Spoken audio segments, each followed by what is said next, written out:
actually did just quit my day job. But I did work at Planned Parenthood for 6.5 years. I know, and I did put in my 2 weeks the day before that bill dropped back in, like, was it April or May? And I was like, oh no, is this because I quit? It's not that, it's because there's lots of awful people in the world, but we're gonna give it to them, right? And so, you know, it's crazy. Since then, I've been, like, applying to jobs, you know, just in case. I am like an artist and a comedian full-time now, but you still get scared, you know, so I still look at the job boards, and it's not appetizing once you quit like such a crazy job like working at Planned Parenthood, you know, because every other job's application is like, we need an innovator, we need a people person, we need someone that knows Excel. It's like, just say it's a call center, okay? Don't make it fun. How dare you? It's crazy, you know. It's crazy how much like it feels like we're going back in time. Like the other day, I was driving into town and I saw a billboard and it said, "Be a dad today," and I was like, "Oh, that's so nice." It had like a little baby panda being held by a dad panda, and it said, "Be a dad today," like as if like dads can just like show up whenever they want. You know, and like, be a dad today. It's so much more forgiving than like what I get targeted for through a billboard, you know? Like I'll see a billboard for me and it'll be something like, "A fetus can drive at 6 weeks. A fetus can fuck at 8. You're like, holy shit. We're doing so much more than growing fingernails right now. Buy me dinner first. So, you know, working at Planned Parenthood it's very fun, you know, people think that, like, all we did was abortion, and I wish it was. Don't worry, guys, come on, you can't get upset about that. In this abortion economy, are you kidding me? We needed, like, 500 abortions yesterday. But it's crazy, you know, also working at Planned Parenthood, like, I always used to say, you know, people would get weird about it if I said that I worked there, and I was like, don't worry, I'm also kind of like a little stoner that works there, you know, so people come in very stressed out, and they see my high ass like, hey, what brings you in today? And they're always like in a huff, just like, well, my partner gave me chlamydia. And I'm always like, ooh, bow, chicka, bow.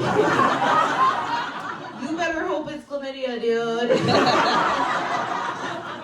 It's like the flu of the dick, okay? Or what? Goes away with a pill. Come on, that's what you want. Especially in times of COVID, huh? You're like, please let it be chlamydia. At least I can go out.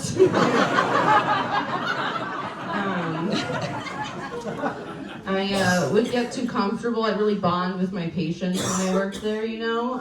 Like, I would just be like, oh my God, it was so nice to meet you. Don't even worry about those test results. I feel so good about it.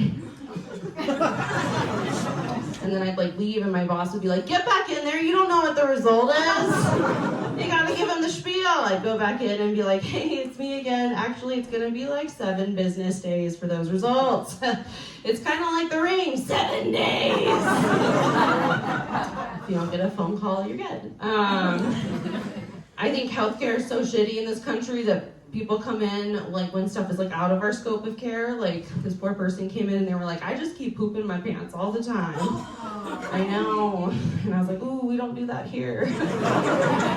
But I can get you a PCP referral. And so I went to go get the referral, and then, like, I suddenly had a cramp and, like, almost shit my pants. And I was like, did our bowels just sync up?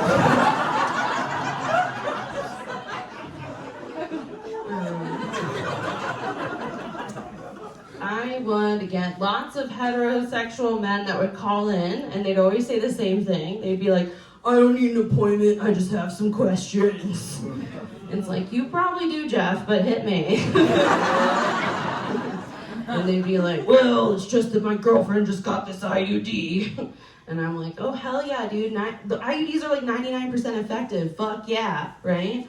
And he'd be like, yep, it's pretty effective. it's just that sometimes I can feel it on the tip of my penis when we have sex. And then I'm just like hearing him mouth breathe, like. And I'm like, Jeff, why'd you call? And he's just like, it's just weird. I'm like, oh, weird. That's tough, because like sometimes, like I've been in the room when those get inserted and I've had one. Women will actually scream like, oh my God, I can't feel my legs, this feels like childbirth. But that's like so weird, you can feel it on your dick sometimes. Yeah. That could be a baby grabbing your dick sometimes. Male birth control is canceled, but you can feel it on your dick sometimes. Gentlemen, you're lucky you get to feel anything on your dick sometimes.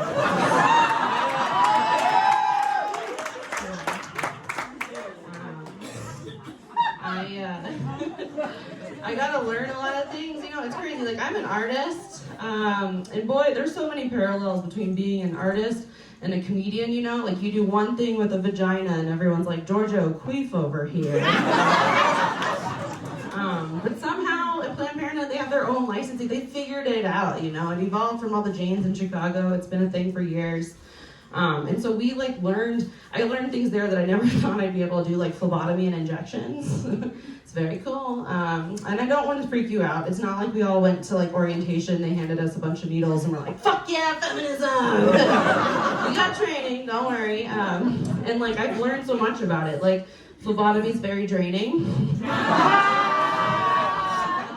That's a perfect pun, come on. But it is, because people treat phlebotomists like right up there with people that give you like street sweeping tickets, right? Yeah. Like I have never had people say the things they say to my face in any other job than doing phlebotomy. I've never walked, like you walk in, you're like, hey, how are you with needles? And they're like, well, I hope you're better than the last person. And I'm like, oh great, I'm totally not gonna like mess up at all now. You know, and it's just crazy because like all you gotta do is stay hydrated, don't be a little bitch, and we won't miss on purpose.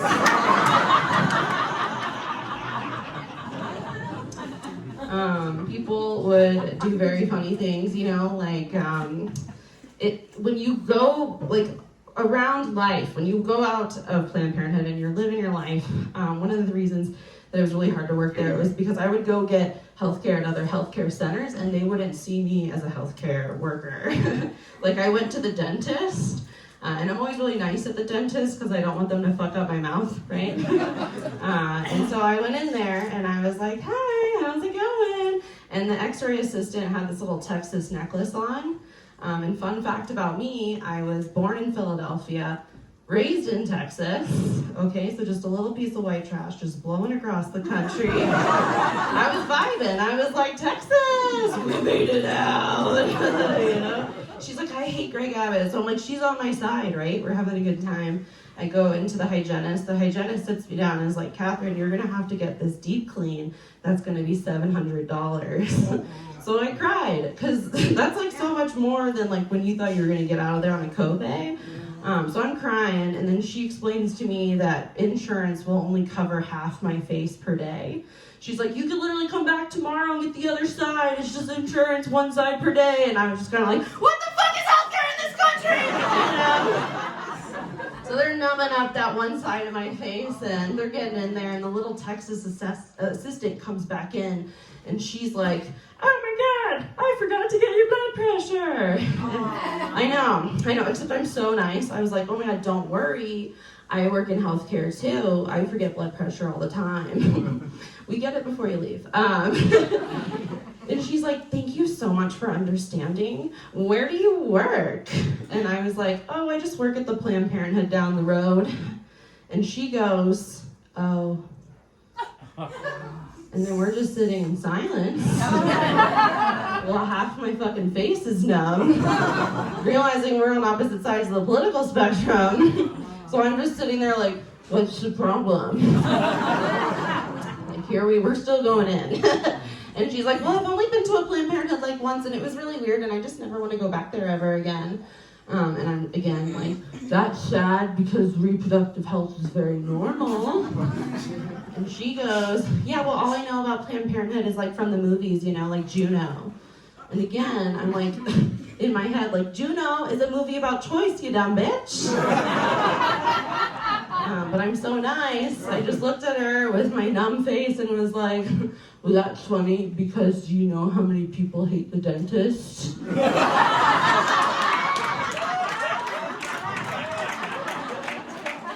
Fucking everyone. And I got to my car and then I cried, so I win.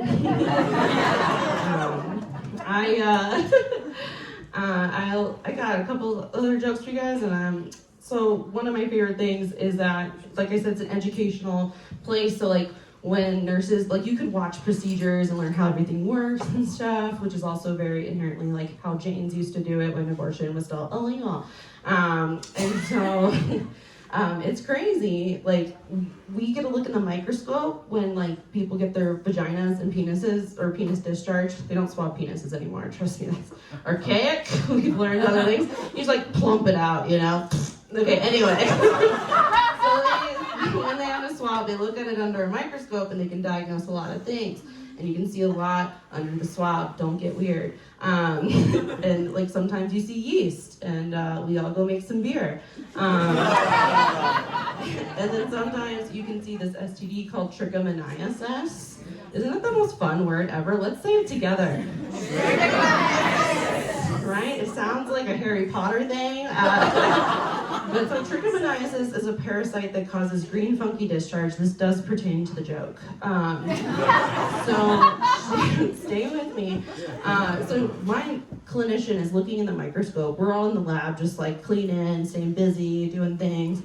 And she just yells, has anyone not seen Trick yet? That's what we call it for short, you know, because it's easy, because trichomoniasis, Trick is best described as, it's tricky to rock around and run sometimes it's tricky.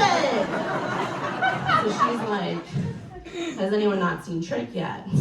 And my coworker who didn't hear her well went, did you say Shrek yet? And I burst out laughing because I was like, oh my god, if Shrek was an STD, he would totally be Trick, right? You just look in the microscope, there's a bunch of little Shrek heads floating around like, get out of my swamp!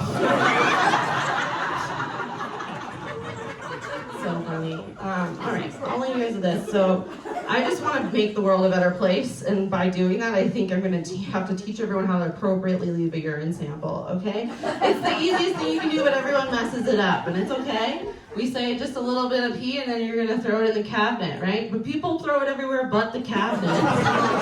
They like walk out, try to hand it to me. You know?